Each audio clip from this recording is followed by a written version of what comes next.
हमारे यहाँ के महापौर श्री मधुसूदन यादव जी, हमारे सभी वरिष्ठ जन, हमारे प्रदेश के डीजीपी श्री अरुणदेव गौतम, एडीजी नक्सल ऑपरेशन श्री विवेकानंद जी, श्री अभिषेक सांडिल्य जी, आईजी राजनांदगांव रेंज, सभी हमारे अधिकारीगण, मैं आप सभी का आज की इस प्रेस वार्ता में स्वागत करता हूं। और आज का ये दिन छत्तीसगढ़ के लिए और नक्सलवाद के उन्मूलन के लिए एक ऐतिहासिक दिन है। सबको मालूम है कि कई दशकों से हमारा ये छत्तीसगढ़ नक्सलवाद से ग्रसित है और कहीं न कहीं छत्तीसगढ़ के विकास में बहुत बड़ा ये बाधक भी है। लेकिन वैसे तो नक्सलवाद के खिलाफ में पहले भी लड़ाई लड़ी जा चुकी है, लेकिन अभी 13 दिसंबर को हमारी सरकार के 2 वर्ष पूरे होने वाले हैं और इन 2 वर्षों में हमारे छत्तीसगढ़ के अंदर हमारे यहाँ के जवानों ने बहुत बहादुरी के साथ हमारे अधिकारियों के मार्गदर्शन में नक्सलवाद के खिलाफ में लड़ाई लड़ी है और डबल इंजन की सरकार है, उसका भी लाभ मिल रहा है।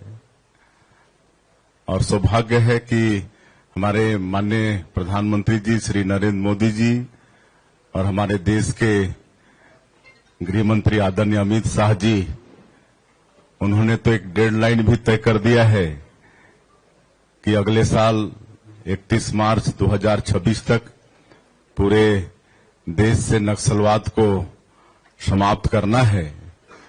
और हमारे जवान बहुत बहादुरी के साथ लड़ाई लड़ रहे हैं नक्सलवाद के खिलाफ में, लगातार सफलताएं मिल रही हैं और हम समझते हैं कि एक तरह से नक्सलवाद समाप्ति की ओर है। नक्सलवाद की कमर टूट गई है, अंतिम सांसें ले रहा है। और आज का ये दिन बड़ा ऐतिहासिक दिन है कि आज हमारे प्रदेश के डीजीपी श्री अरुणदेव गौतम, एडीजी नक्सल ऑपरेशन विवेकानंद जी, अभिषेक सांडिल्य आईजी और आईटीबीपी के अनवर इलाही के समक्ष जो एमसीसी जोन का सीसी मेंबर रामधेर अपने साथियों के साथ आज पुनर्वास कर रहा है। हिंसा और गोलीबारी की भाषा को छोड़ के विकास की मुखधारा से ये जुड़ रहे हैं और ये जानकारी देने के लिए आज हम लोग यहाँ पर आए हैं। रामधेर 1,05,00,000 का इनामी है। उसी तरह से उसके साथ चंदू उर्फ नरेश, अनीता उर्फ ललिता, प्रेम उर्फ उमराव, जानकी उर्फ प्रेमा, राम सिंह उर्फ संपत, सुकेश उर्फ रंगा, शीला उर्फ बैसंती, लक्ष्मी उर्फ मनीता, योगिता उर्फ लच्छी, सागर उर्फ रेनू, कविता उर्फ मासे, और भी इनके नाम है लेकिन मैं एक एक बता रहा हूं। तो ये सबने आत्मसमर्पण किया है और हमारे प्रदेश की पुनर्वास नीति बहुत अच्छी है। हमारे आदरणीय गृह मंत्री जी कई प्रदेशों में भ्रमण किए अधिकारियों के साथ और वहां की पुनर्वास नीति का अध्ययन करके एक अच्छी पुनर्वास नीति यहां पर हम लोग बनाए हैं और उसी का परिणाम है कि आज 2 वर्षों में मतलब 4,000 से ज्यादा आत्मसमर्पण और गिरफ्तार जिनका हुआ है, ऐसे माओवादियों की संख्या है। और हमारे जवानों ने मजबूती के साथ लड़ाई लड़ी है, तो 500 से ज्यादा माओवाद न्यूट्रलाइज भी हुए हैं।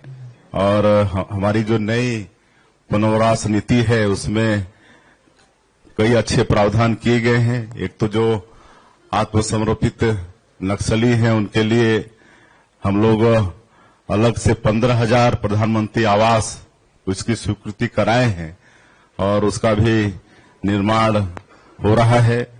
कोई गांव अगर पूरी तरह से नक्सल मुक्त हो जाता है और वो प्रस्ताव करके दे देते हैं तो वहां पर 1 करोड़ का विकास का काम शासन से मिलेगा। हम लोग नई उद्योग नीति भी बनाए हैं, नई उद्योग नीति वर्ष 2024-30, उसमें भी ऐसे नक्सल समर्पित, नक्सल पीड़ित जो लोग हैं उनके लिए विशेष प्रावधान किया गया है। और अभी तक लगातार सुरक्षा कैंप भी खुल रहे हैं, तो 400 से ज्यादा गांव आज आबाद हो चुके हैं।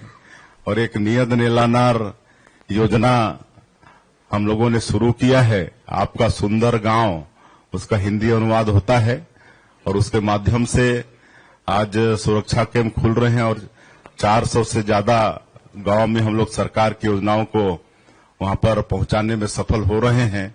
वहां पर सड़कें बन रही हैं, बिजली पहुंच रही है, पानी पहुंच रहा है। वहां पर पहले गोलीबारी की आवाज आती थी, अब स्कूल की घंटियां बज रही हैं, अस्पताल भी खुल रहे हैं। पहली बार वहां पर आपका स्वतंत्रता दिवस में कई जगह ध्वजारोहण भी हुआ है। पिछले चुनाव में भी निर्भीक होकर लोग भाग लिए हैं और दूरसंचार के साधन वहां पर खड़ा कर रहे हैं। राशन कार्ड वहां बनते नहीं थे तो राशन पहुंचने का तो सवाल नहीं था, तो राशन भी पहुंचा पाने में हम सब लोग सफल हो रहे हैं। और अगर कोई आत्मसमर्पण करता है तो उनको 3 साल तक 10-10 हजार रुपये आर्थिक सहयोग करते हैं, उनका स्किलिंग कराते हैं, रोजगार से जोड़ने का काम हम लोग कर रहे हैं। सुशासन तिहार के अंदर हम लोग कई जगह हम खुद भी गए, हमारे गृह मंत्री जी भी गए स्किलिंग सेंटर में जहां पर उनका स्किलिंग हो रहा है। और अभी तो जगदलपुर के अंदर में एक पंडुम कैफे भी खोले हैं। जो पीड़ित हैं, जो आत्मसमर्पित हैं, दोनों मिलकर एक पंडुम कैफे जिसका शुभारंभ करने का सौभाग्य हमको मिला। तो इस तरह से आज गोलीबारी की भाषा छोड़कर विकास की मुख्यधारा से जुड़ रहे हैं और मुझे पूरा विश्वास है कि हमारे माननीय प्रधानमंत्री जी और गृह मंत्री जी का संकल्प पूरा होगा। और जो बस्तर क्षेत्र विकास की दृष्टि से बहुत पीछे था, वहां भी हम लोग विकास की गंगा वैसे तो बहाना शुरू कर दी है, लेकिन और वहां पर बहाएंगे क्योंकि वो एग्रीकल्चर का सेक्टर है। तो वहां पर हम लोग खेती बाड़ी को भी आगे बढ़ा रहे हैं, सिंचाई के साधन वहां पर उपलब्ध कराएंगे और सैकड़ों तरह के फॉरेस्ट प्रोड्यूस भी है। तो फॉरेस्ट प्रोड्यूस का मतलब प्रोडक्ट का वैल्यू का दर्जा दिए हैं। तो बस्तर के क्षेत्रों में अनेकों वाटरफॉल हैं, कुटुमसर का गुफा है, अबूझमाड़ का जंगल है। और एक सौभाग्य का विषय है कि जो अंतर्राष्ट्रीय पर्यटन संस्थान है वो 60 देशों में 20 बेस्ट विलेज का चयन किया है।